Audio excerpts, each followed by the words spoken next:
nos contacta con el Colegio de Escribanos y básicamente nosotros el museo va a cumplir, o sea, ya lleva más de 50 años y nos encontramos con el testamento de puño y letra de firma mayor de Esteves. El testamento que diera origen, que teníamos copia tipeada en el archivo del museo, gracias Graciela, por una indagación del propio testamento y la vinculación con el Colegio de Escribanos, encontramos en el archivo el testamento de puño y letra de firma mayor de Esteves, con lo cual ya hemos fotografiado y se incorpora a nuestro archivo.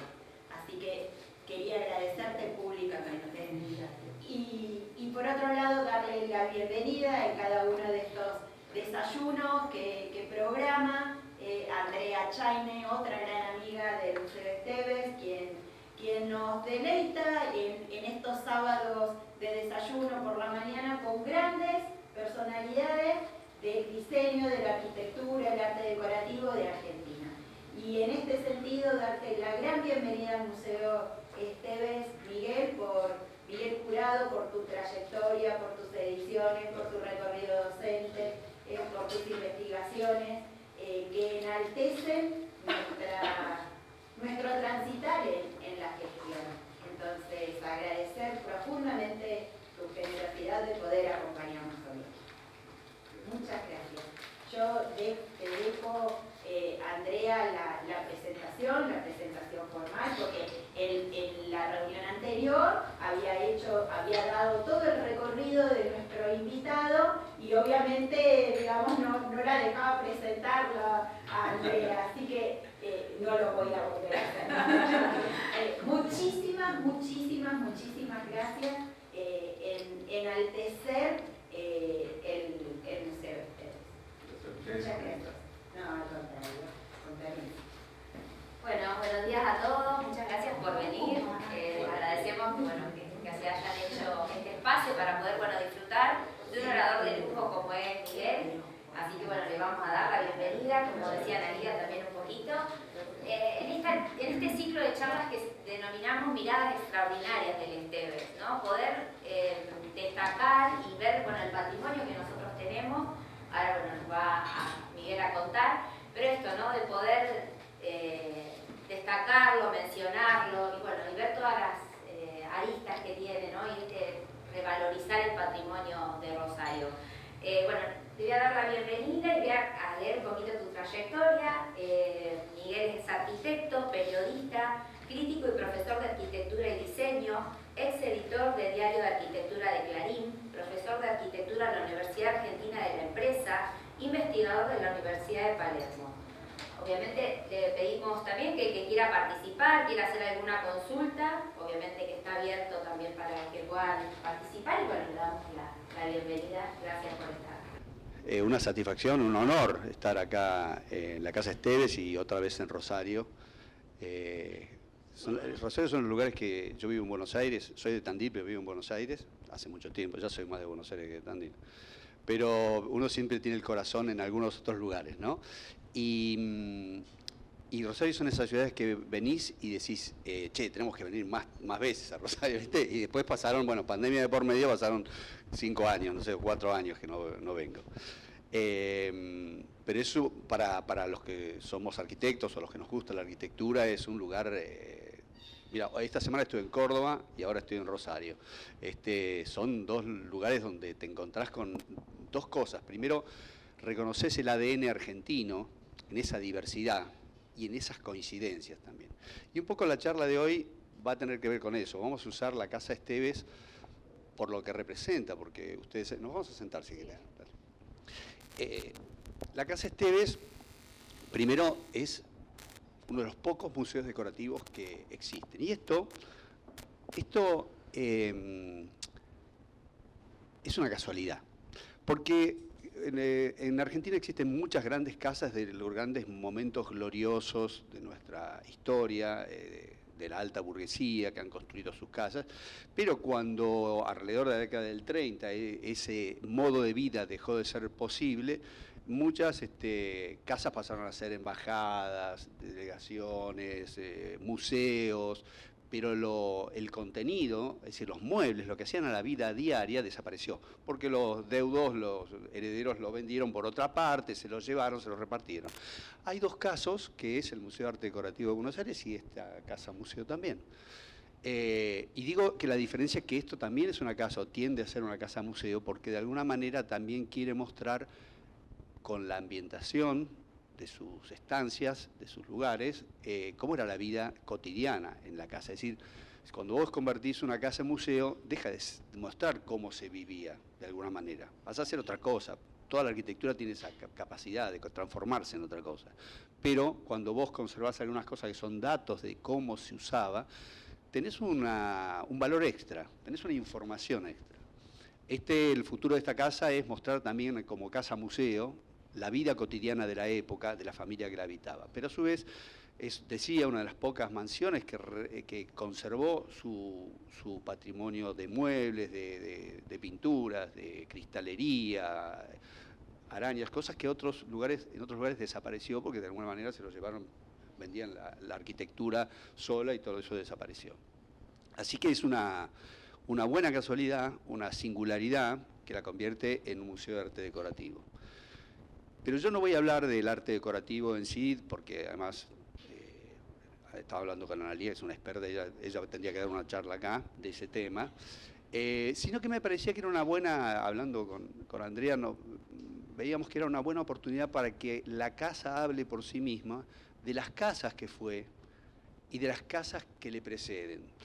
La casa Esteves tuvo 3 etapas por lo menos, documentadas, y que fue creciendo y haciéndose cada vez más compleja, hasta esta que estamos viendo nosotros, y en esas 3 etapas también va relatando el desarrollo de la historia del país.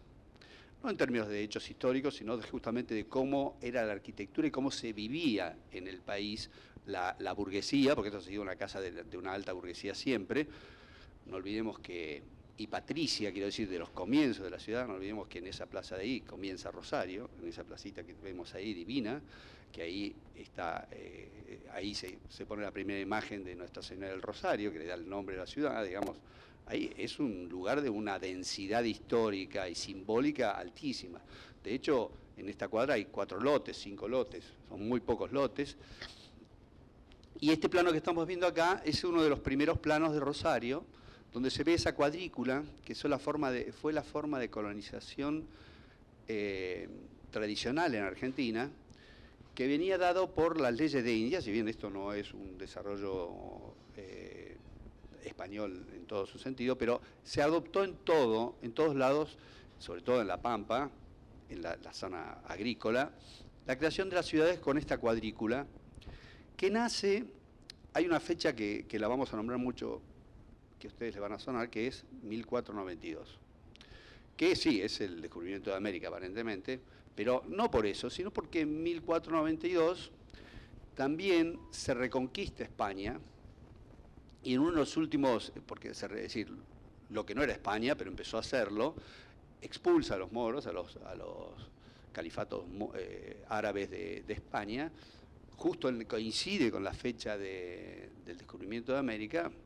y ahí pasan 2 cosas. Una es anecdótica para esta charla, que es que nace el idioma castellano, el que nosotros conocemos y tenemos estructurado, se organiza conscientemente, con especialistas, para poder unificar no solo los países que se empezaban a conquistar, es decir, las tierras que se empezaban a conquistar, porque en ese momento ni sabían que se habían conquistado, sino la misma España, que tenía distintas lenguas, distintas tradiciones, se hace una lengua única, basada en el castellano, se organiza y es la que nosotros hablamos más o menos, pero es una lengua que va cambiando. Pero eso es anecdótico. Lo importante es que en el último asedio, un destacamento, un enclave árabe, el rey Fernando manda construir el campamento que rodeaba la ciudad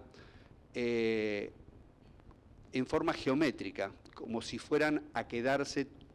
Le quería mostrar a los árabes que se iban a quedar en el asedio de la ciudad todo el tiempo que fuera necesario. Y lo hacen a cordel y tiza, que es la forma de hacer una cuadrícula que viene de los romanos. Los grandes campamentos romanos estaban hechos también en cuadrícula. Esa cuadrícula es la forma de hacer ciudades nuevas en América, por las leyes de India, y se expandió muy rápido, inclusive después del periodo colonial, en la construcción de nuevas ciudades. Lo interesante de esa cuadrícula estaba hecha de 100 varas castellanas. Recién para 1870 se hace una convención internacional y se adopta el metro. Hasta entonces cada país tenía un sistema de varas o pies o distintos tipos de medida, cada cual adoptaba la suya. Los españoles usaban la vara castellana. Cuando se adopta el sistema métrico, que en realidad el sistema métrico se adopta universalmente, salvo los países sajones, en 1870, en 1853, más o menos, 56, se adopta en Argentina. Se adopta porque teníamos una relación muy ligada a Francia, que ya lo había adoptado desde mucho antes, en 1850. El asunto es que esa medida es la que se utiliza en toda la conquista, la vara castellana, que después cuando se hace el sistema métrico, la vara castellana daba 0,86 metros. Es decir, eran 86 centímetros una vara castellana. Por eso los lotes, generalmente en la parte casco histórico y parte más vieja de Rosario es así, y en Buenos Aires es así, y en muchas ciudades del interior es así, los lotes tienen 8,66 metros de frente, porque eran 10 varas.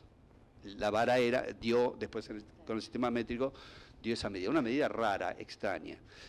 La Casona Esteves tiene 19 varas de ancho, es decir, casi 20, serían casi 2 lotes tradicionales de los que. Pero en realidad los lotes desde la colonia en adelante eran lotes de 20 varas, lo que pasa es que después se dividían.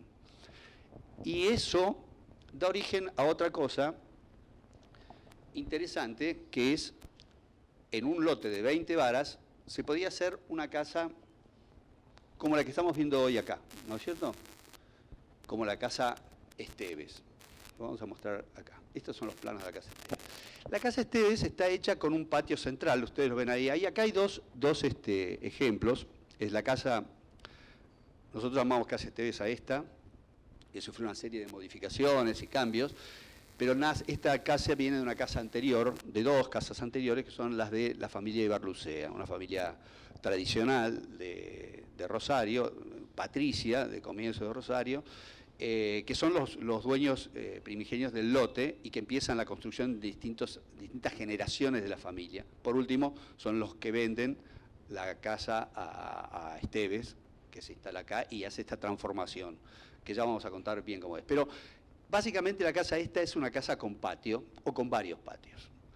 El patio que nosotros vemos hoy acá, tan bonito, con esa fuente y ese decorado andaluz, como lo quería Esteves, que hizo, realmente es un catálogo de estilos muy acorde a la época en que todo esto sucedió, alrededor de 1910, 1920, por ahí están al día que no me va a dejar mentir. Ese patio, las grandes casas, las casas tradicionales, desde 1850 en adelante, o de 1810 en adelante, tomemos nomás, recuerden lo que es la Casa Histórica de Tucumán, era una sucesión de patios con habitaciones alrededor. La casa con patio central. El primer patio, que ahora es un patio techado, donde está el gran hall de entrada o de honor de la Casa Esteves, era el patio principal, que ustedes lo ven en el plano de arriba, ahí tenía el aljibe en el medio, ese de ahí, ¿no? Esa era la forma tradicional. Y después había otro patio más, que era el patio de trabajo. Las primeras salas del frente, ¿no? De la calle, está a la derecha, está la calle principal, de aquel lado frente a la plaza. Las primeras estancias, decían, es decir, habitaciones, que estaban las zonas públicas, quiero decir, sociales, donde invitabas a la gente, lo que nosotros llamamos living, que en ese momento se llamaba sala, o el comedor. El comedor en este caso está dando al patio, al primer patio, es eso de arriba que está ahí. Y hacia atrás, en el segundo patio, estaban las partes de las cocinas y los dormitorios y lugares de trabajo de la servidumbre. Los cuartos dormitorios estaban en el primer patio también en este caso, y también se podía hablar de un tercer patio. En ese caso, en el primer patio está la zona de recepción, y el segundo patio las habitaciones, el tercer patio la parte de servidumbre y donde se producía todo lo que se consumía en la casa, desde lavar la ropa hasta la comida. Y muchas veces había un último patio con un último patio con un huerto. En la casa Esteves, en ese momento Ibarlucea, vos ves en el plano de arriba, entrás por ese zaguán largo, dos habitaciones a los costados, que son las zonas de sala, el comedor sobre el lado de arriba, el patio central con el aljibe, abajo los dormitorios y por allí toda la parte de servicio y el huerto al final. El huerto es donde estamos nosotros ahora, ¿no? Este era el huerto, que evidentemente desde aquel patio, que era el primero, y este que ven acá, era el patio de servicio, y había una escalera de madera que se subía arriba. Yo les voy a leer ahora les voy a detallar algunas referencias bibliográficas de cómo era realmente la casa y cómo estaba construida. Acá había una barranca que te llevaba a la calle de San Lorenzo, porque nosotros casi en el mismo nivel terminamos arriba de la calle de San Lorenzo. La calle no estaba en ese momento abierta, estamos hablando de 1850, y acá había un huerto en pendiente, parte de la barranca, que después, ya lo vamos a ver, pero después se aprovechó con esta magnífica fachada que tiene la calle de San Lorenzo, que corresponde bien a la época de construcción, a hacer unas cocheras abajo, donde ahora hay la exhibición, abajo nuestro, y esta loya, este pase de terraza techada, que abría con acá tiene esas columnas, y acá tiene unas columnas preciosas, ¿no? Que abre para ese lado, y después se le hizo esta carpintería que queda bárbara, ¿no? Porque si no estaríamos muertos de frío acá. Pero un frente mucho más monumental, por ese lado, y mucho más. Lo que es llamativo de la casa Esteves es que mantuvo el frente tradicional. Y es inclusive llamativo porque la primera versión de la casa, que después seguramente fue demolida para construir la segunda durante la época de los Ibarlucea, la primera versión tiene el mismo frente que Ibarlucea construyó después. Pero lo construyó de nuevo porque nadie iba a usar una construcción casi precaria de las primeras épocas de la construcción. Cuando hubo un cambio tecnológico, se empezó a usar el hierro, sobre todo en los techos de bovedilla, y después hizo el revestimiento de mármol precioso que tiene, pero mantuvo como el mismo estilo de lo que nosotros llamamos italianizante, que básicamente lo que nosotros llamamos italianizante en Argentina corresponde a el estilo en que se hicieron la mayoría de las casas de las ciudades argentinas entre 1850 y 1930 más o menos, y se hicieron muchas. Ese estilo, ahora vamos a hablar de ese estilo italianizante, estaba construido se llama italianizante primero porque lo construyeron los albañiles frentistas, que eran inmigrantes, que empezaron a llegar en buena cantidad a Rosario, a Buenos Aires, sabían hacer eso, y está basado en otro estilo que es lo que llamó el Renacimiento. El Renacimiento es un movimiento cultural enorme que viene a terminar con todo el oscurantismo del medioevo en Europa y que tiene un montón de momentos liminares de comienzo, pero hay una fecha interesante que es 1492. Porque en 1492 Leonardo da Vinci escribe un libro sobre las artes, incluye la arquitectura en eso, y él lo que dice es que para ser un artista, y quiero decir que artistas hubieron siempre, pero durante todo el medioevo el arte estaba relacionado con la capacidad de hacer. Arte y artesanía eran dos cosas que funcionaban juntas. A partir del Renacimiento nace el concepto de arte que tenemos nosotros ahora, el que conocemos en los cuadros de hace un siglo, 2 siglos, estamos hablando hace 400 años que sucedió esto. El arte es para Da Vinci, el artista era una persona que se acercaba a la producción de una manera académica, y esto significa teniendo un propósito. El propósito, obviamente, para los artistas renacentistas estaba en alcanzar esa belleza abstracta, platónica, a la que posiblemente no llegues, pero tenías que tender, la belleza, la armonía, las proporciones, el estudio de las proporciones, el estudio de las proporciones teniendo en cuenta al hombre como centro. Y también en la arquitectura el estudio de la historia. ¿Y qué historia iban a buscar estos artistas? Iban a buscar la historia clásica, la que tenían olvidada en Roma, la arquitectura romana, la arquitectura griega mucho más adelante, pero se basaban en eso para crear un arte nuevo. Y vamos a ver ahora cuánto de romano tiene el frente de la Casa Esteves. Yo estoy yendo erráticamente, pero bueno, no importa. Yo lo que les quiero decir es que esto que ven acá es una casa romana. Tiene nombres romanos inclusive, ¿no? Ahora fíjense, eso que tiene en el medio, que dice impluvium, es un patio. Se llama impluvium, ¿viste? Pluvium, pluvial, de lluvia, porque recogían el agua de lluvia.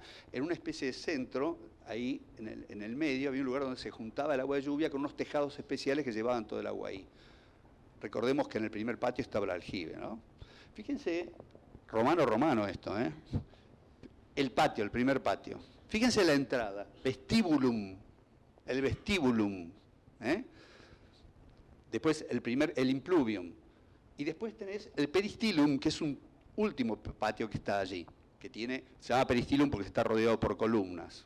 ¿Eh? La idea de la galería, que esto pasa mucho en las casas, ¿no? En las casas de patio. La cocina al fondo, ¿eh? ¿Ven? Cucina, decía cucina. Cubiculum son las habitaciones. Esa es la forma de la... Había un manejo importante de los tejados, porque ya te digo, el agua no la tomaban de pozos, sino que la recogían de lluvia. Eso era porque en Roma el nivel de hacinamiento era muy amplio. Tomar de pozo, cuando no puedes ir muy abajo, terminas tomando la primera napa, que también es donde está contaminada. Entonces, evitaban eso y la tomaban de lluvia. Ahí se ve el número 4, es el lugar donde recogían el agua de lluvia. Y los techos, fíjense, los de arriba, bien, como si fuera un embudo para tirar el agua ahí, ¿no? Esta es otra, donde ya también vemos, fíjense que parecida a la Casa Esteves, ¿no? Se ven otras construcciones alrededor, pero fíjense, tiene la entradita, el primer patio, el segundo. Esta tradición romana se esparció por todo el Imperio Romano y se convierte en una casa de patio que es típicamente del Mediterráneo. Es decir, ustedes la van a encontrar en España, la van a encontrar en Italia, la van a encontrar en el sur de Francia, la van a encontrar en África, la casa con patio. Y la verdad que después esto se extiende más. Ustedes van a ver conventos que tienen un patio alrededor, ¿no? Es como un tipo que se repite y se amplía. Y la verdad que si ustedes tienen la oportunidad de estar en un patio como este, es tan acogedor como lugar, ¿no? Inclusive en ciudades tan densas como Rosario, cuando vos entrás al patio, obtenés un clima de sonido, de tranquilidad absolutamente diferente que la que tenés en la puerta. Y muy pocos tipos arquitectónicos logran esta cualidad. Acá tenés otros ejemplos donde se ve bien clara la galería. Fíjense la sucesión de patios. Si ustedes agarran la casa histórica de Tucumán, tiene 3 patios, el original, ¿no? Ahora es distinto. Porque esto es así, tenía una sola entrada, pero sucesivos patios en donde vos tenías la parte primera, la parte representativa de la casa y seguramente eran habitaciones más grandes, más lujosas, y a medida que avanzabas ibas a la parte más de servicios. Esto es lo que en 1492 el hombre centro de las preocupaciones del arte en todas sus formas, la literatura también, el Renacimiento, 1492, este es un dibujo, es el hombre de Vitruvio, y esto es importante, se llama el hombre de Vitruvio, lo hizo Leonardo, pero Vitruvio es el único arquitecto que tenemos registro de la época romana, porque la búsqueda era recuperar ese pasado que estaba absolutamente olvidado durante todo el medioevo. ¿Y qué veían en Roma?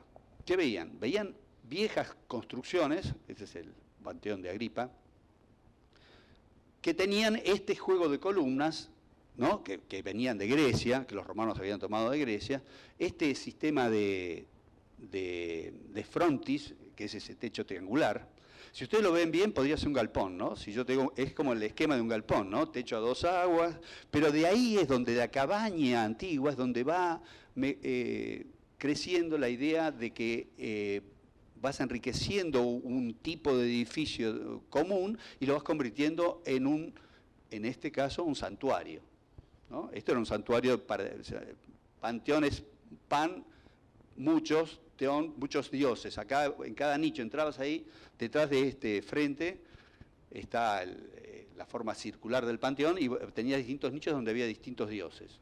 Este es el dibujo que en realidad todos los arquitectos desde el Renacimiento, 1492 al 1700, 1800, veían. Estos dibujos eran grabados que mostraban cómo estaban las obras que recién estaban redescubriendo en Roma. Roma se había convertido en una aldea para la altura del medioevo, es decir, ya no era, es decir, acá había cabras pastando, no sé si ahí en el dibujo se ve que hay cabras pastando, la gente, ¿viste? Estaba el monumento semidestruido ahí.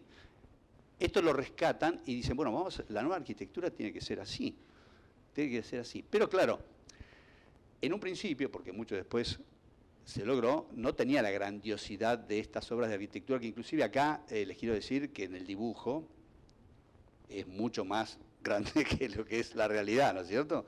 Que esto también, el grabado de Piranesi, lo que mostraba, quería exagerar la grandeza. Entonces, la primera arquitectura que hacen es una arquitectura de fachada, ¿no? La idea de fachada es una palabra hasta italiana, no facha, cara, la cara, ¿no?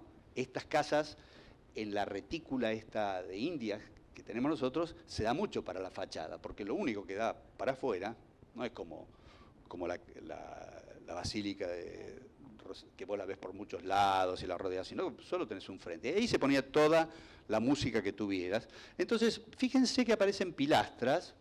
Pilastras son estas columnas adosadas, cuadradas, y en lugar de tener esta columna que tenía acá separada, que podías rodearla con un capitel, esto es casi un dibujo en la pared. Ahora, fíjense esa pilastra que está ahí, que tiene un capitel, es como un dibujo en la pared, ¿no? Si van afuera, van a ver que tiene eso. Esto se convirtió en el cliché para una arquitectura que duró 400 años. Y la arquitectura y la tecnología en esos 400 años varió muy poco. Yo le quiero decir que en los últimos 60, 70 años cambió todo. Pero esto fue la marca que signó el desarrollo de la arquitectura más complejo, como vemos la basílica, digamos, porque esa basílica está basada en un estilo, si bien repite 100 años después, un estilo que se desarrolló a partir del Renacimiento en Europa, eso es lo que tiene la basílica, pero lo primero que había era esto. Esto era la casa Farnesi, de unos nobles de Milán, pero en Florencia y Milán, muchas veces se repetía esta idea. Este edificio está construido en piedra. Ahí ven las piedras. Todo lo que se construyó basado en esto, en América, no en América, sino en Argentina, no se hizo con piedra porque no había piedra a mano, se hizo con un revoque que se inventó acá especialmente, que se llama símil piedra, y después vamos a ver de qué manera se repite la idea de que acá hay piedra, pero no es de piedra, pero esto era todo en piedra. El frente, ¿no? Porque esto era un muro de piedras de distinto tipo y el frente se hace así. Es llamativo que la casa Esteves tiene un frente de mármol, es decir, que vuelve a la idea de tener piedra. Es llamativo, quiero decir, porque era inusual, ¿no? Inusual. Está mostrando, primero, está mostrando que era una familia muy pudiente, porque la fachada era el lugar donde vos, que tenías una casa, querías mostrar que te iba bien, o que eras feo, o que eras culto, o que estaba feliz, estaba la fachada, era un cartel que le decía, che, tengo plata, ¿no?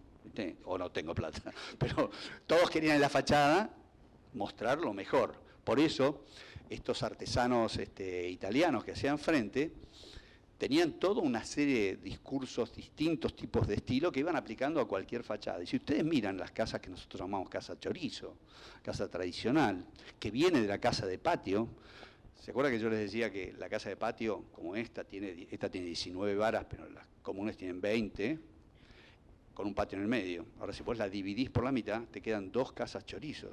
La casa chorizo es media casa de patio, ¿no? yo creo que esto se salió de madre, ya no sé en qué parte estoy del discurso, porque tenía bien ordenado, pero no.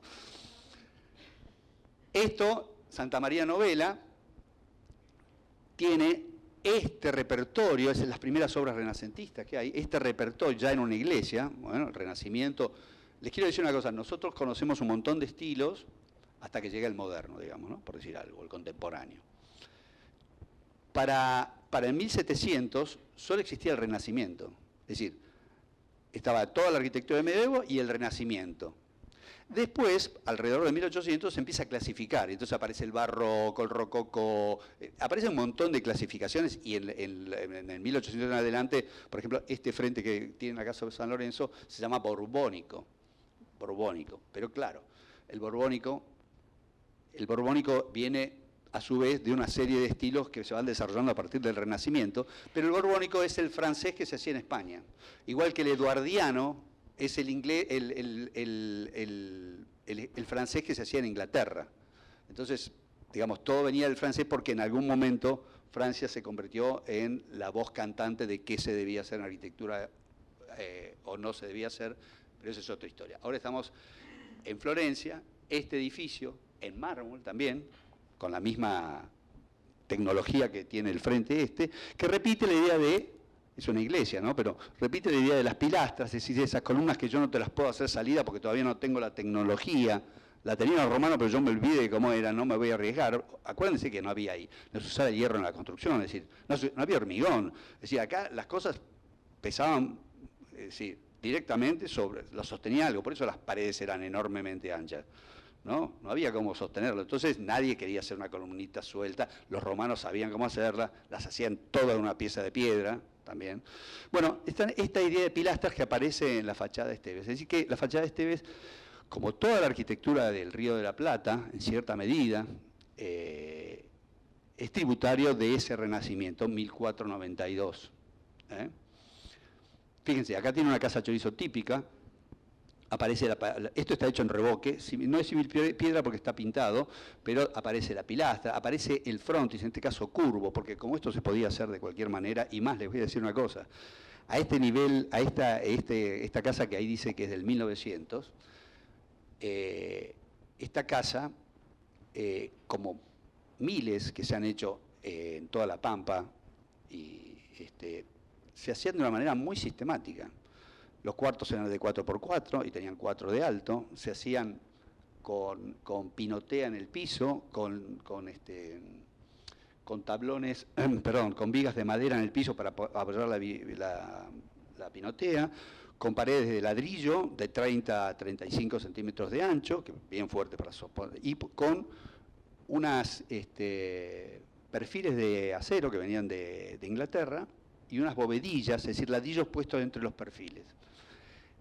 Vos no tenías que decir, che, somos tres, tengo 3 hijos, vos te hacías la habitación, 4x4, una servía de sala, otra servía de dormitorio, otra, la cocina estaba afuera, el baño estaban afuera. Este sistema, que se llamó Casa Chorizo, pero construyó en 50 años todas las ciudades de la Pampa Húmeda, ¿no? Esta es la Casa Esteves. Acá tenés otro ejemplo, esto es en Montevideo, por ejemplo, porque aparte, toda esa ornamentación de la fachada empezó a ser como fácil de realizar, porque los albañiles italianos no es que hacían la moldura en el lugar, sino que la compraban hecha, tenían un catálogo, tenemos distintas frentes, acá vos fíjate que tiene una especie de guardapolvos, que es esa pieza que va arriba de la ventana, esa, ¿no? De una forma rara, y bueno, habría un catálogo que te daba toda la ornamentación, las ménsulas, las cornisas, esos guardapolvos, para que vos lo armaras ahí. Lo podían hacer algunos artesanos, pero estaba ahí a mano para hacerlo, igual que las carpinterías venían todas tipificadas, todas construidas en otro lado. Bueno, se hizo muy rápido, pero lo que quiero decir es que todo eso tenía esa impronta que vemos en la Casa Esteves. Fíjense, esta es otra casa, ¿no? Que es similar, ¿no? La pilastra, el capitel en la pilastra. El capitel es esa pieza que está arriba de la pilastra, ¿eh? Exactamente. esta es la casa que yo le digo, la casa chorizo. Esto es un caso ya de casa de renta, ¿no? Si ustedes hacen una visión en espejo, esta tiene 2 pisos, pero si ven, si repiten en espejo eso, se les hace justo la casa de patio, justo la casa romana, justo la casa Esteves. Y esta es la relación de los patios, que son de distinto tipo, pero la columna de hierro, en este caso es un caño casi, pero había columna, esta es de fundición, no sé, pero había unas de fundición un poquito más gruesas, alrededor, que hacen una galería alrededor del patio. Estos son los tipos de pisos calcáreos que se usaban con dibujos, vos también elegías y los armabas. Y esta es también otra casa y el periodo, cómo evoluciona, ¿no? Una construcción al frente, después va creciendo hacia el fondo. Bueno, y esto es otra historia. Ahora yo les quiero contar algo más porque si no nos fuimos tan rápido que... los primeros datos que hay de este solar son del 1700 más o menos. Y para hacer una categoría, vamos a decir que la primera casa es lo que se llamó la casa o el edificio de Joaquín Ibarlucea, el primer dueño, que alrededor de... hay algunos datos alrededor de 1834, de una construcción... hoy diríamos precaria, pero en ese momento no lo era tanto, y para 1834 había muchas casas como estas, que tenían una sola azotea, plana, ¿no? Y varios patios, y hay una normativa que, fíjense lo que en 1830, normativa de acá, les quiero decir y quiero agradecerle a Ana María Ricotti y Eve Bragagnolo, que no están acá, pero que son autoras de toda una información, un libro sobre la casa Esteves, una investigación interesantísima. Bueno, estos primeros datos que ellas recabaron, de la primera noticia de este predio, de la compra, la venta y la construcción, dice que la construcción primero tuvo que ser adecuada porque había una disposición municipal que decía que los frentes tenían que estar blanqueados y que los cercos tenían que ser de tapia. Tapia es pared, porque eran de palos, eran todos palos así. Fíjense la precariedad de ese momento. Y hay una tasación de 1830 que describe la casa. Ustedes cuando hacen una tasación saben que tienen que decir, bueno, no, dice, al final hay una cuenta que dice cuánto vale, pero primero tiene que decir de qué está hecho. Y es maravillosa la tasación porque la describe, ¿no? Dice, al frente zaguán con ingreso, flanqueados por la tienda y la sala. Ustedes no lo vieron, pero derecho por esa puerta está ese zaguán. A ver, se lo voy a mostrar acá en la planta. Así repasamos todo. Ahí está. Zaguán con ingreso, eso que tienen ahí, exacto, con dos flanqueados por la tienda y la sala. Creo que la tienda está acá abajo, o la de izquierda, ahora lo vamos a ver. El lado derecho está el patio detrás de la sala, es decir que en el lado derecho de arriba estaba la sala, sala, lo que nosotros llamamos living hoy, pero sala. El aposento, dormitorio, comedor y cocina. Es decir, en esa línea, no ese es el plano de lo que estamos hablando, es el edificio anterior a ese, pero es muy similar. Y dice, el lado izquierdo, por detrás de la tienda, el lado izquierdo entrando, perdón, me lo había dicho mal, el lado izquierdo entrando es lo de arriba, ¿no? El lado derecho entrando es lo de abajo. Entonces, el lado izquierdo estaba la tienda, que fue lo primero que tenía, una tienda, almacén y un cuarto.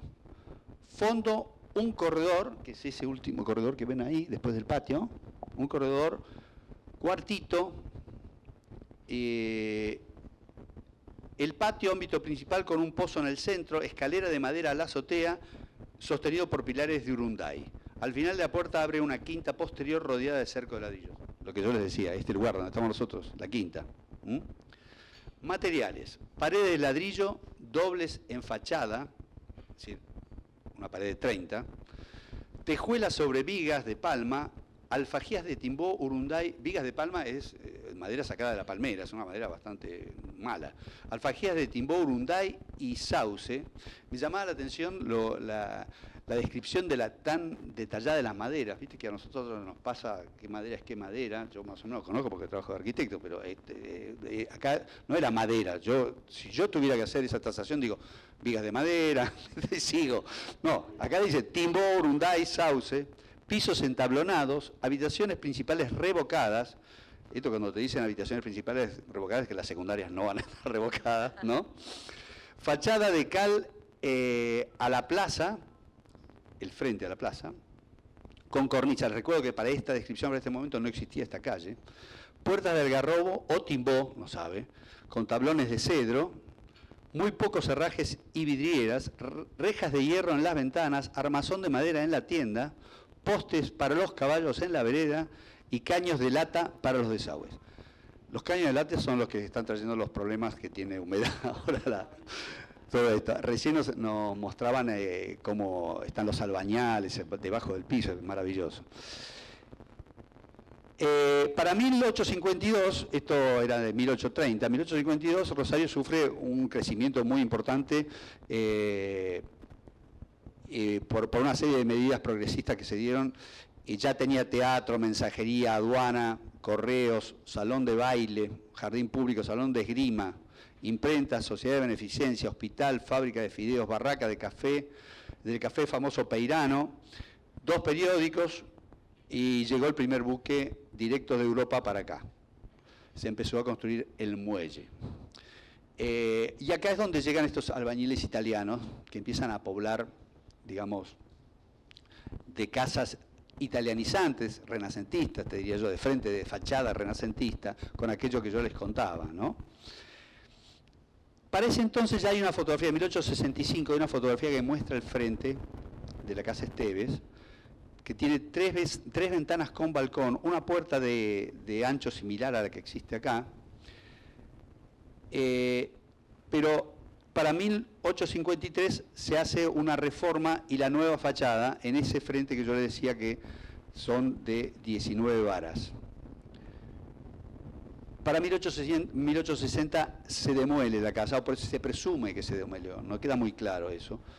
Y aparece lo que se llama el edificio de Melitón y Barlucea, heredero de Joaquín y Barlucea, que representa un poco esta riqueza del momento de auge de la economía. Edad dorada del campo, de la economía agroexportadora, y los amigos de Ibarlucea se convierten en importantes, aunque ya lo eran, importantes políticos de la zona, y Ibarlucea decide hacer el frente ese mármol que vemos ahí. Digo yo, ya les digo, es una decisión inusual, porque generalmente o se hacía un frente francés, ya era el momento de la influencia de la arquitectura francesa, o se hacía el frente revocado. Pero bueno, y por suerte hace, porque nos lega, normalmente es un legado ese frente tan llamativo por su calidad, en mármol de Carrara. Melitón, lindo nombre, ¿no? Melitón. Era presidente del Banco Provincia de Santa Fe, concejal del Consejo Deliberante, jefe político de la ciudad. Hay datos inclusive que para 1888 ya había un número de teléfono acá, de la River Plate Telephone Company, no sé por qué se llamaba River Plate, ¿no? Ustedes saben que River Plate, no, Río de la Plata no se dice River Plate, no sé por qué. Bueno, no importa. El número 535 tenía, en 1888, perdón.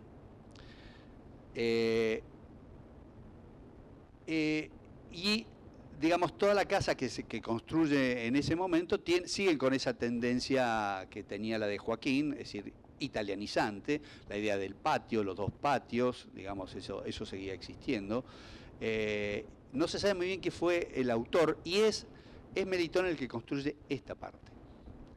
Pero esta parte ya tiene este estilo borbónico que viene de todo ese desarrollo que viene del Renacimiento, ya relacionado en Francia. Y ustedes van a reconocer lo que nosotros llamamos arquitectura francesa, porque tiene toda la ornamentación romana que decimos, ya hay la tecnología como para hacer esas columnas sueltas, y las que tienen acá esas hermosas columnas que se ven en el balcón, no sé si se ven de ahí, pero hay unas lindas columnas. Ya tiene monumentalidad, Entonces Melitón decide que sobre la calle San Lorenzo, que ya estaba abierta, pudiera ser un frente bien moderno para ese momento, ¿no es cierto? Y lo construye con este revoque de color colorado, ¿no? Terroso, y hace también el almohadillado. Yo no sé si tengo acá una foto de eso. Vamos a buscarla. A ver.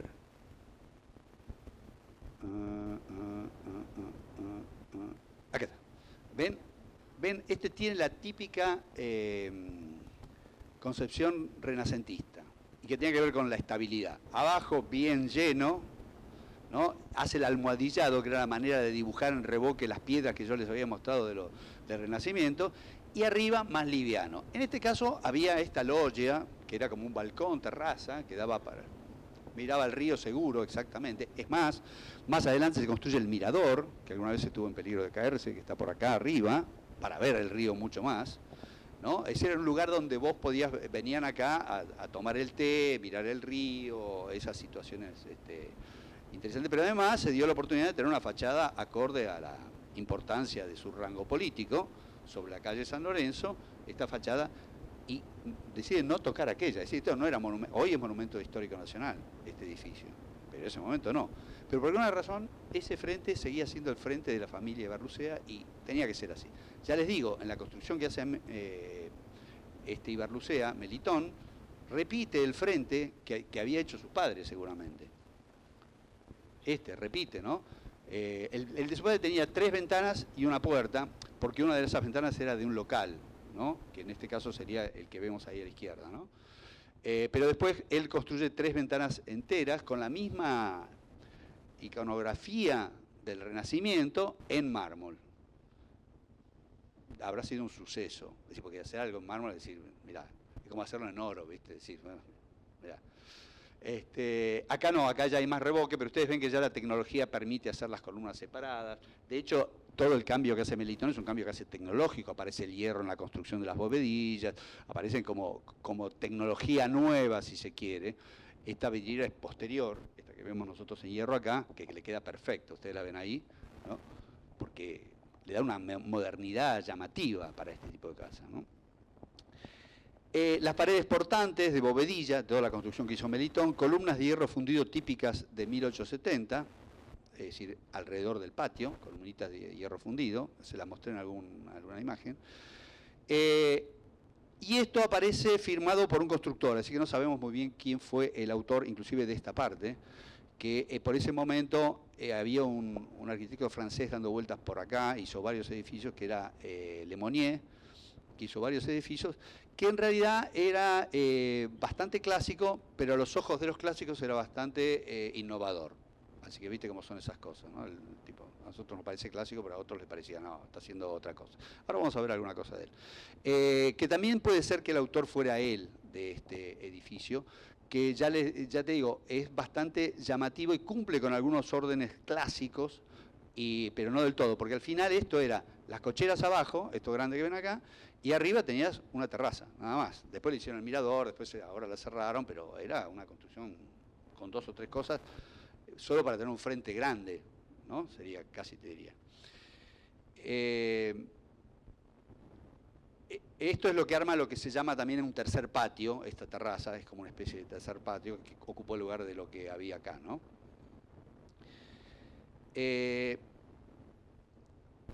La casa Esteves. Cuando los Melitón la venden, Esteves, que era un comerciante español, se casa con Firma Mayor, que eran industriales de acá de Rosario. La verdad que deciden darle un vuelco importante a la casa y empiezan a ambientarla con lo que se usaba para el momento, que es lo que le da carácter a cada una de estas habitaciones, en donde aparece, si bien había en ese momento, 1920, como un movimiento nacionalista que hacía mucha prédica de volver a la arquitectura colonial, creando un estilo que se llamaba neocolonial, también eso llevaba a un regreso a los orígenes españoles, con lo cual el amigo Esteves estaba chocho, Y él empieza a comprar arquitectura, digamos, muebles, vajillas, vestidos españoles, empieza a importar, por eso es que contamos acá con muebles del siglo XVII, XVIII, XIX, con obras de arte, ¿no? Que yo no les mencioné, pero hay obras de arte valiosísimas que iba comprando Esteves, tenía una vocación por el arte muy importante, y además le da a cada ámbito un carácter diferente, recurriendo a un estilo diferente. Porque para ese entonces, para 1920, la historia era vista como una especie de catálogo de estilos que vos podías tomar el que quieras. Si vos ves, y esto es llamativa la coincidencia, pero ves el Museo de Arte Decorativo de Buenos Aires, el Palacio de Errázuriz, también cada ambiente tenía un estilo diferente. Es decir, en ese momento la alta burguesía se podía dar el lujo, casi un Disneylandia de los estilos, ¿no? Es decir, el comedor era de una cosa, el otro era de otra, y tenían como un juego en eso. Todas esas mansiones de fines del siglo XIX, principios del siglo XX, tienen ese juego, donde ya, si bien el frente podía ser de determinado carácter, el interior era como un Disneylandia, ¿no? Tu dormitorio era una cosa, ese juego, ¿no? No había como una determinación de que debía ser de una manera o de otra. La historia era un catálogo al que podías entrar y tomar lo que quisieras. Y que existían muy buenos artesanos y la historia estaba muy documentada también, es decir, ya no es que te basabas en algún grabado, sino que realmente había una historia muy documentada de eso, ¿no? La casa entonces la remodela en el primer patio, que era el patio que tenía el aljibe. Ahora simbólicamente la fuente representa el aljibe, pero el primer patio se convierte, es techado, convertido en la recepción. Es una recepción grande y lujosa. Vos entrás por ese corredor que habíamos visto ancho y llegás a un lugar que tiene luz desde el techo, porque tiene unos vitrales pintados, muy ricamente pintados, con todo un artesonado en madera. Es decir, tiene mucho carácter, es un lugar de gran altura y todas las demás habitaciones dan ahí, que son los comedores, el escritorio con fumoir, qué sé yo. La recepción, entonces, como te decía, tiene ventanas en el techo, en la cubierta, coloreadas, pintadas, con vitrales. El comedor tiene decoraciones de luces, espejos y madera propios de estilo inglés. La sala y la salita se afrancesan. El escritorio y el fumoir se tornan españoles, hoy los vimos, ¿no? Tiene un entelado en tela en rojo bordó y una aguacería oscura con pisos de roble de Labonia y marquitería, divino, muy clásico de la época, cortinados. El boudoir francés recibe algunos toques de Art Nouveau, aparece un estilo fuera de catálogo. El Art Nouveau era de la época, el Art Nouveau de Art Deco viene a romper con la tradición clásica, que es el comienzo del resquebrajamiento de la arquitectura clásica que termina después en la arquitectura moderna. El baño es Art Deco y el patio, que lo ven ahí, es estilo andaluz, ¿no es cierto? Esta modificación estuvo a manos del arquitecto Gerbio, que también fue autor de otras cosas en Rosario, como la cripta y remodelación de la catedral, el Palacio Minetti, y se encargó de una parte del monumento a la bandera. Les voy a mostrar algunas arquitecturas que se hicieron a la par de esta, a ver si están para atrás. La Bolsa de Comercio, de Lemonnier.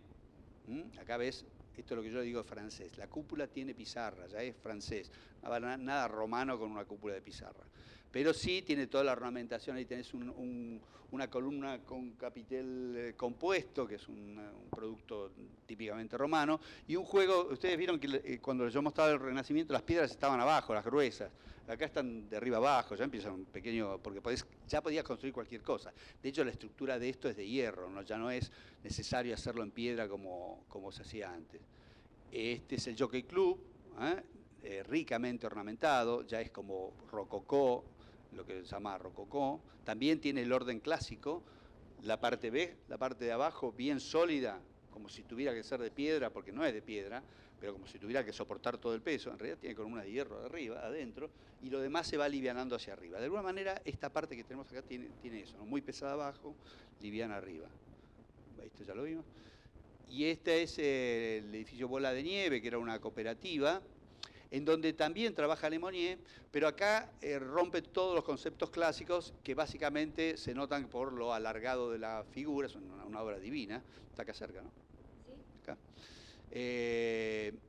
Una obra divina que rompe todos los conceptos clásicos, para mí es clásica, pero digo para los especialistas, para componer algo que era, creo que fue el primer edificio de rentas de... Mirá, el señor sabe la... Bueno, este es el breve, apurado y confuso recorrido que hicimos para ver todas las casas que es la Casa Esteves. Tiene mucho más para decir, obviamente, en términos de decoración, de arte decorativo, de equipamiento y de la forma de vida, pero yo quise centrarme en esto, en cuántas cosas representa esta casa y poder rescatar lo singular que es, ¿no? Singular por su frente, por haber permanecido durante tanto tiempo con ese frente, por haber sido enriquecido ese mismo frente, por incorporar todas estas modificaciones que también muestran la evolución de la sociedad rosarina, ¿no? Y cómo se expresaba en las artes y en las técnicas, en la arquitectura. Así que bueno, con esto creo que ya los confundí bastante, así que no sé si quieren preguntar algo. Yo te quiero hacer alguna pregunta, pero bueno, no sé si el público tiene alguna duda, quiere hacer algún comentario. Anímense, es su momento de... Sí, yo quería hacer una pregunta. No se me imaginaba que el frente por San Lorenzo, la arcada de ingreso sería para carruajes, para algo... Sí, en realidad ya había automóviles. Yo el dato que tengo es que eran cocheras, pero puede ser porque coche también le decían a un carruaje. Pero se utilizó el desnivel para entrar por ahí, dejar el auto acá y se hizo este otro techo acá. Si era perfecto, ¿no es cierto? Era perfecto. Es una buena utilización de la barranca. Porque el auto fue todo un problema, digamos, porque las casas no estaban preparadas para dejar el auto y bueno, se dio esa solución. Y esa calle era de menor importancia que la plaza cuando apareció, ¿no? Era una calle casi secundaria, hoy es una calle preciosa, preciosa. Bueno, no sé si alguien más se anima. Yo igual para ir...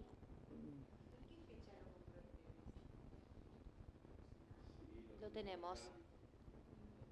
Me parece que sí, 1920. 21, para ser más exactos.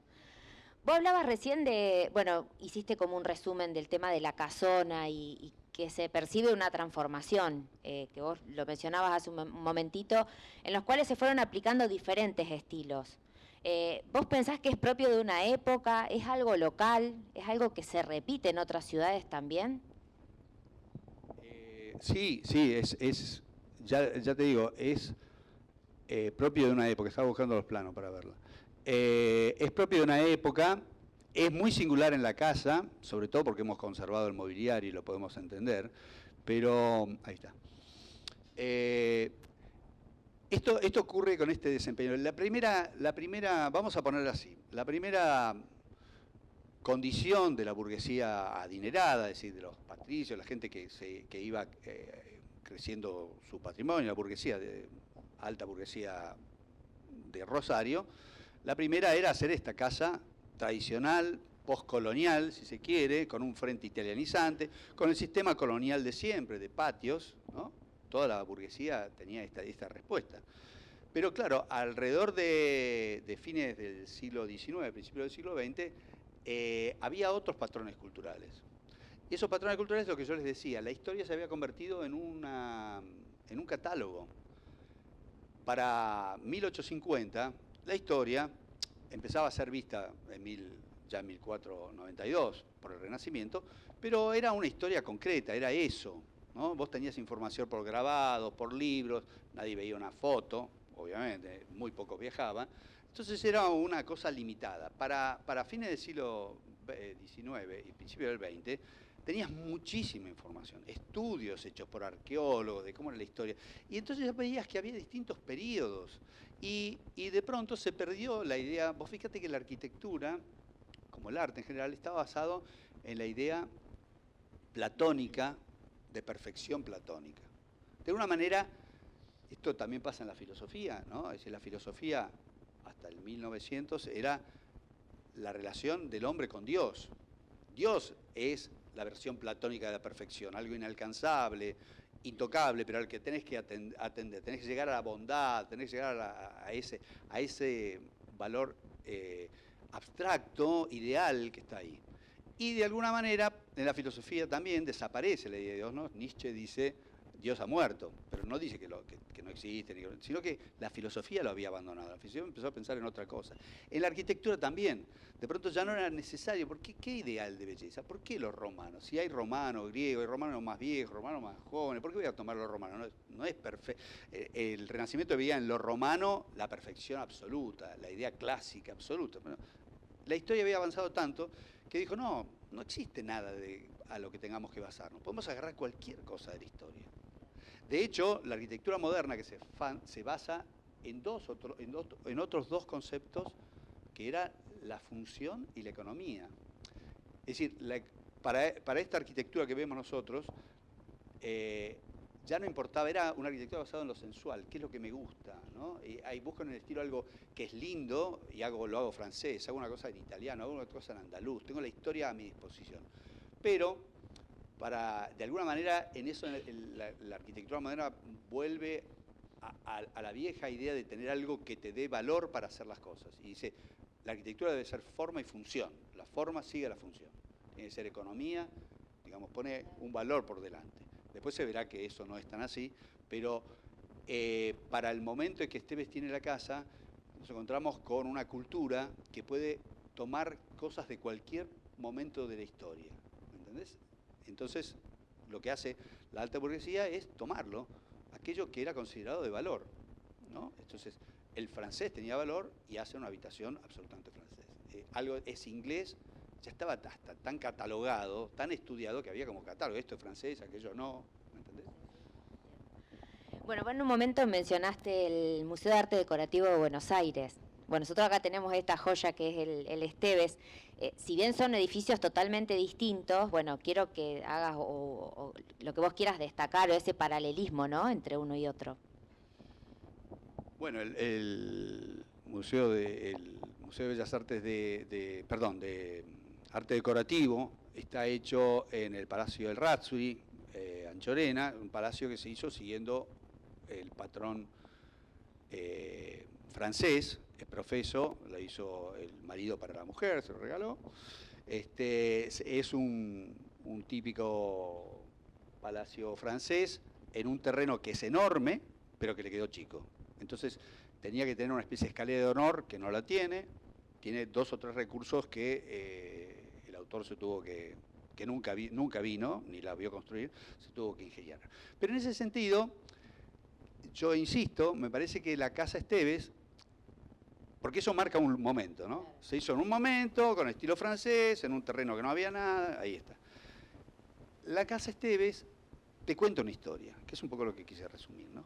Porque te cuenta una historia desde los humildes inicios de esto cuando era una aldea, en la plaza fundacional, con la forma en que se construía la arquitectura clásica en ese momento, la arquitectura común, que, ya le digo, de esto nació la Casa Chorizo como primera casa popular, pero en realidad todos los lotes eran así de grandes, en esta cuadra había 4 o 5 nada más, imagínate lo que era la forma en que se hacían las casas. Después habría algunos ranchos, porque eran casas urbanas, eran esas, después había ranchos, eran dos tipos de casas, casa urbana y rancho. La casa urbana era de este tipo, era así con patio, porque era la forma funcionalmente más apropiada, y socialmente, y la forma organizativa de la forma de vida. Entonces yo creo que tiene, para mí, de valores que yo hoy puedo hablar de la historia de la arquitectura en el Río de la Plata con esta casa. No lo puedo hacer en el de Buenos Aires. No puedo, ahí podría hablar de la arquitectura francesa, que es una arquitectura que aparece en 1880 en Buenos Aires, acá también, y signa esos años de 1880 a 1920 más o menos, y después entra en crisis en todo el mundo. Pero en 1880 repite edificios de 1720 de Europa. Es decir, que es una ficción. ¿Va? En ese sentido, bueno, sí, hay mucho para decir y es divertidísimo, pero quiero decir, no nos permite, yo lo que digo, esta casa son 3 casas y es toda una historia de la arquitectura. Desde aquel frente hasta este, pasando por toda la historia de arquitectura que representan cada uno de los cuartos, que creo que hay 2 que van a estar en agosto habilitados, ¿no? Sí, es verdad. Hace 2 días estuviste en Córdoba, en un evento, hace un ratito lo hablábamos. Bueno, hoy estás acá en Rosario y vos sos de Buenos Aires. ¿Qué podés destacar de lo arquitectónico de estas ciudades más importantes de la Argentina? Bueno, vos sabés que yo miraba hoy, ayer que pasaba por, hoy no pude ver mucho, pero ya voy a ver, de Rosario, y esto que decía lo mismo es que si uno se detiene en esta cosa rara que se da en las ciudades argentinas, que conviven lo viejo y lo nuevo separado por una pared, a veces decís, qué lástima que no se mantuvo la vieja, pero en realidad lo que es llamativo de estas ciudades argentinas es esa contradicción, lo nuevo y lo viejo juntos, y casi tenemos que aceptarlo como un privilegio o como una condena, una cosa así, como muchas cosas de acá en la Argentina tenemos que tomarlas así. Eso es lo que le da la singularidad frente a otras ciudades del mundo y te lo destacan los turistas, ¿no? Sobre todo, ¿no? Y esa diversidad, que a mí me parece que lo más importante es que hacen a la ciudad diversa e inclusiva que tenemos. Vos hoy ves mucho la clase media se muda a los countries. Yo no sé si hay countries acá. Ahí, claro. Y hay una especie de fuga de la ciudad, ¿no? Pero la ciudad es el elemento ecualizador más importante que los humanos creamos, ¿no? Porque se conviven todas las clases sociales y todas las clases sociales encuentran un modo de relacionarse. La sociedad argentina está basada en varias cosas. Una es el espacio público, la plaza pública, ese es el más concreto. La escuela pública, la salud pública. Eso construyó a la sociedad argentina. Esas 3 patas que la generación del 80, que a pesar de todos sus defectos, eso lo vieron bastante bien, construyó y nos legó, y de alguna manera nosotros vamos sosteniendo con lo que podemos, ¿no? Pero la sociedad, si se quiere, característica particular de la sociedad argentina es esa democratización que tiene, a pesar de poder ser más fascista o menos, pero digamos que la tiene, ascenso social, movilidad social que cada vez es menos, que la diferencia inclusive del resto de Latinoamérica está basada en varios hechos concretos, y creo que esos 3, que por suerte uno tiene una pata en la arquitectura, que es esto de la ciudad, esos 3 son fundamentales. Y no por nada, la escuela pública, la salud pública, y obviamente el espacio público, la plaza, tienen representaciones importantes. Si vos ves las escuelas que se hacían de la generación 80 o del 880 hasta hoy, tenían como eran palacios, porque otra vez más, la arquitectura representa más que lo que es el montón de ladrillo que tiene encima.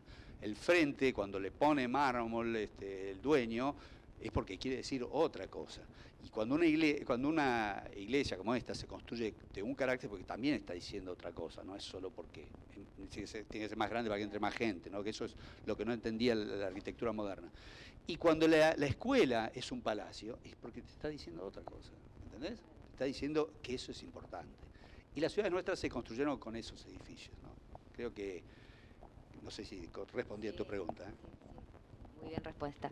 Y yo, otra cosa que también, mientras pensaba en esto, bueno, de poder charlar y ver también tu visión, ¿no?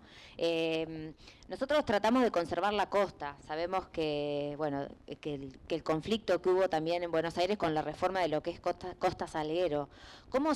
¿Cuál es tu visión a eso de que, bueno, del avance de la urbanización, que cada vez es más? ¿Qué visión tenés? Yo creo que, a ver, nosotros vivimos en un mundo capitalista, digamos, nos guste, no nos guste más, nos guste menos, bueno, es más o menos eso.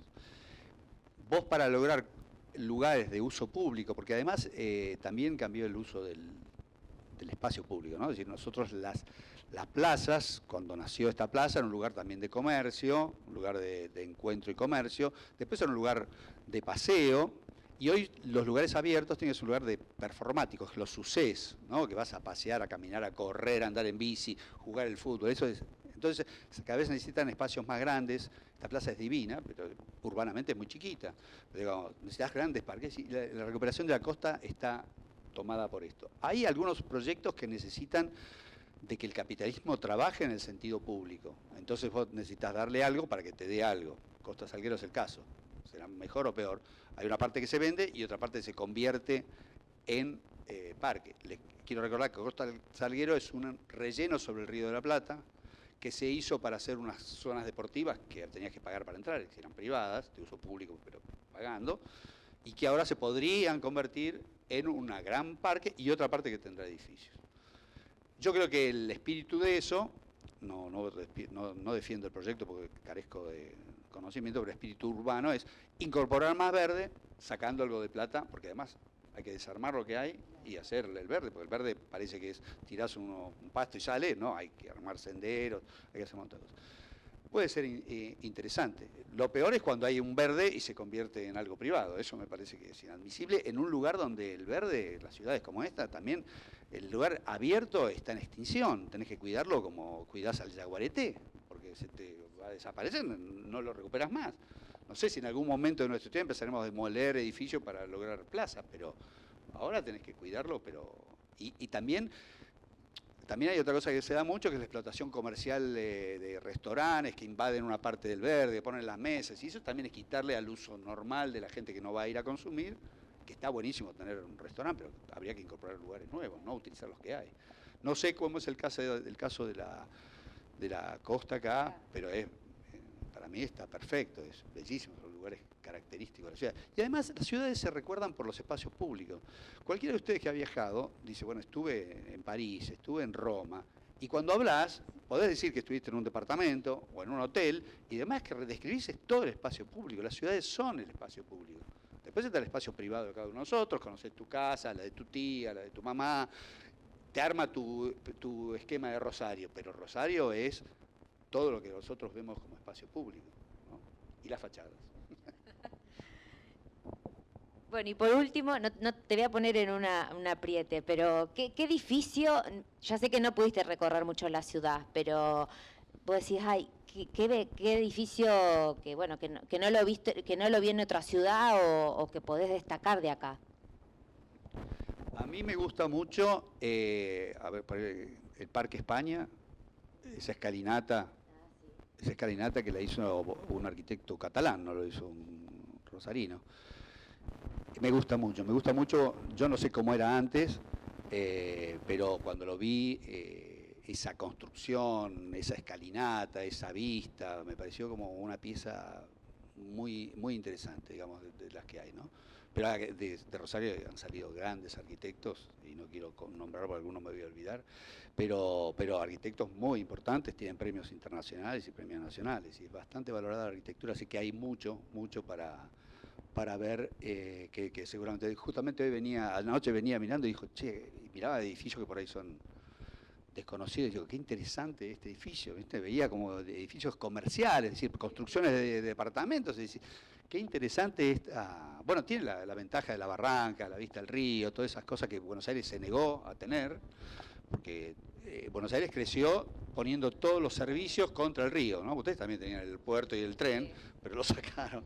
Pero Buenos Aires no, tiene el aeroparque, los trenes, qué sé yo, obras sanitarias, todos los servicios están todos ahí.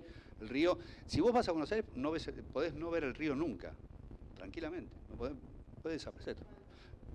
Yo cuando viene un turista y tengo que llevarle al río, tengo que ir a un parque que está en un extremo para mostrarle allá está, y se queda maravilloso, porque no podés creer que tenga un espacio tan abierto. Así que nada, yo creo que hay mucho para ver en Rosario. Me quedo con esa obra que te conté.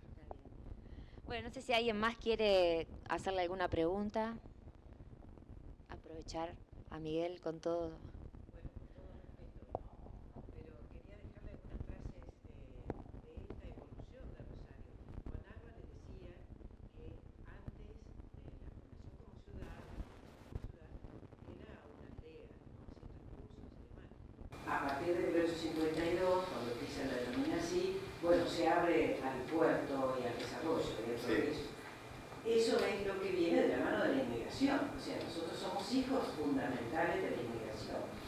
Y esa inmigración es lo que usted está viendo en este museo, sin duda, porque nos han dejado en la ciudad, en muchísimos lugares, en la riqueza del patrimonio. Y para terminar, el hecho de que nos sentimos que somos hijos los rosarinos de nuestros propios esfuerzos. O sea que, más allá de la influencia que esta región tuvo siempre de Buenos Aires, el desarrollo de esta comunidad, de esa burguesía que progresó tanto, nos ha dejado toda esta impronta, ¿no? Y este patrimonio tan propio de Rosario. Sí. Además, creo que no tendríamos que entrar en la historia, pero que es bárbaro, ¿no? Pero de todos modos, hay una burguesía que es la de Buenos Aires, que corresponde a los grandes terratenientes, que después no de la conquista del desierto, sino de las conquistas previas, se hacen de una gran cantidad de tierra y haces enormes palacios. Son una burguesía diferente, digo, son burguesía, no es clase alta, burguesía diferente, a la del litoral, que no existe ese patrón del gran terrateniente, sino que existe, claro, existe comercial, tiene una formación diferente y también tiene una mirada cultural diferente. Si bien todos tienen como un patrón de comportamiento, obviamente, porque corresponde a una época, para el terrateniente porteño tuvo que hacerse de una cultura que no tenía y agarró la francesa, ¿no? Todo eso. Y durante generaciones alimentó esa idea y se hizo los palacios de acuerdo a eso.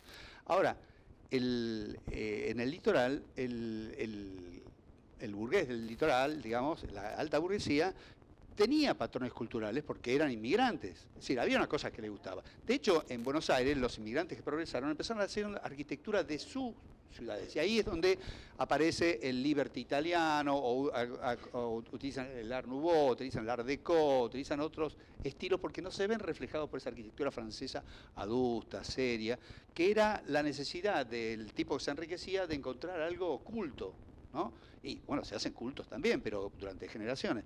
Pero creo que el tema identitario ya estaba en la alta burguesía del litoral, porque venía de otra cultura que quería reforzar. De hecho, Esteves, que era español, bueno, sí, se nutrió de un montón de cosas, pero se hizo el patio andaluz acá, digamos, ¿no? Y se hizo el frente borbónico, que es un frente español-francés, pero borbónico. Bueno, esto lo hizo Ibar Lucía, en realidad.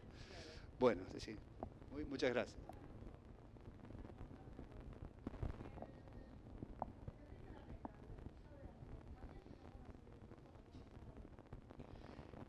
Sí, Larreta está basado en este movimiento de 1920 del nacionalista, que lo que hacen en 1920 muchos intelectuales y arquitectos también, decirle, bueno, no podemos seguir haciendo arquitectura francesa, ¿cuál es nuestro origen?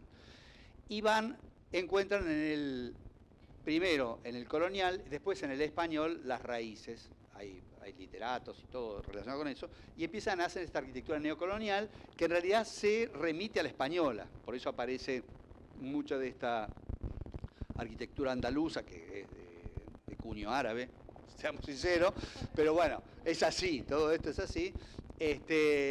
Y en el Museo Larreta se repite eso, pero es bien neocolonial, rescatar el pasado ese. Es llamativo porque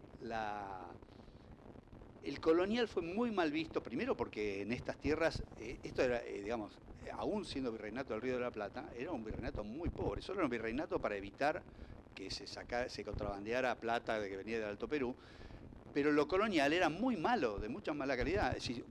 Ahora vamos, no sé qué hay acá en Rosario colonial, pero si vos en Buenos Aires, ves el Cabildo, que está roto, cortado, qué sé yo, pero además fue reconstruido prácticamente todo. Era muy básico, es decir, no había gran tarea colonial. Pero para los, vamos a poner los próceres de nuestra independencia, lo colonial era el dominio español.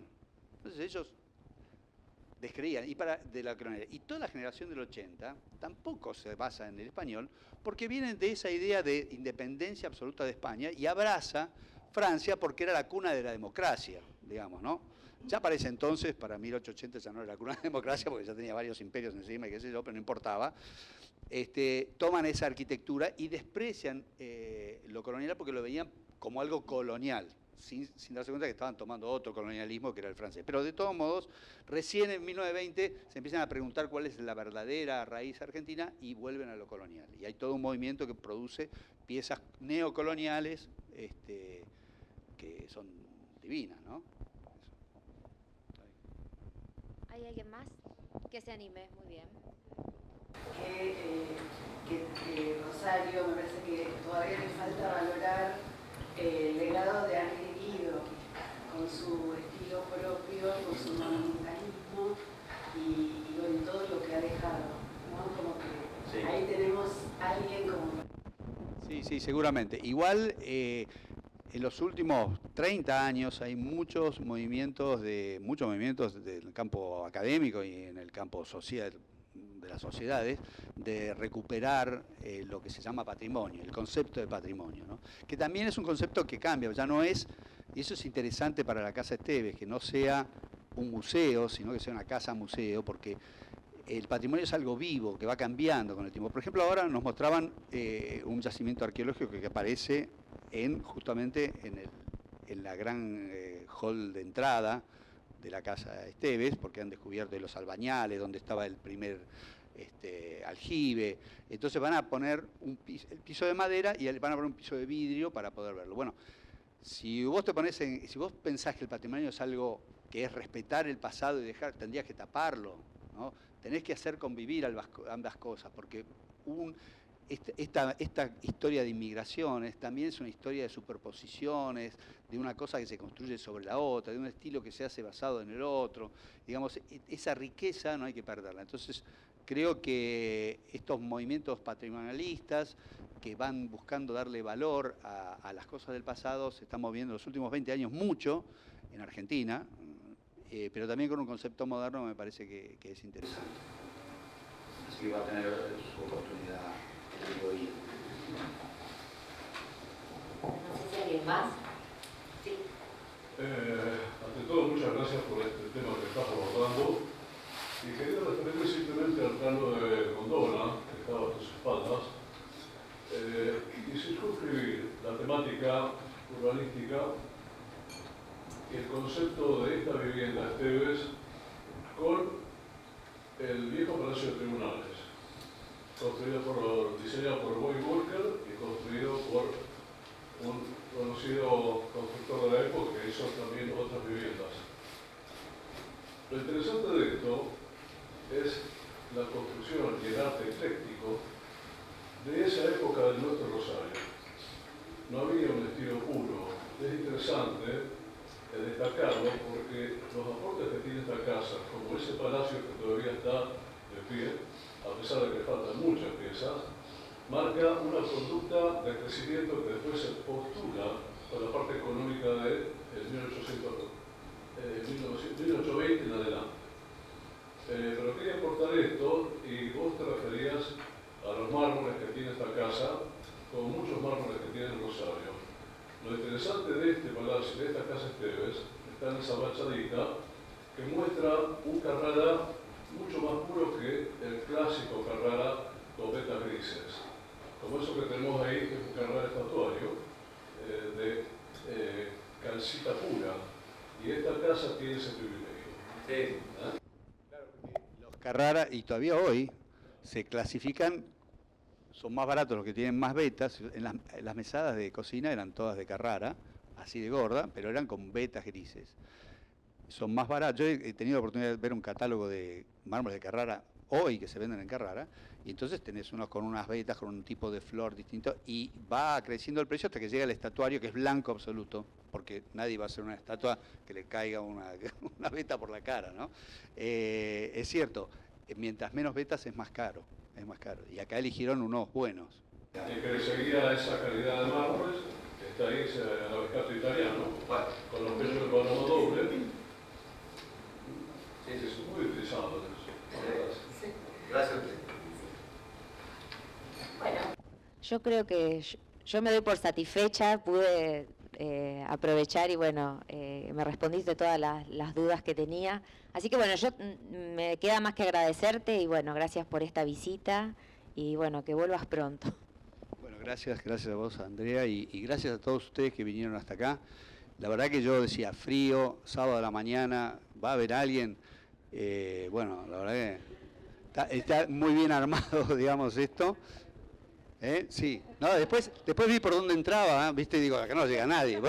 Tenés que subir una escalera finita, larga, qué sé yo, no sé. Bueno, digo, Andrea tendrá muchos parientes, no sé. No, pero bueno, muchas gracias y la verdad que fue muy divertido y grato de estar acá con ustedes.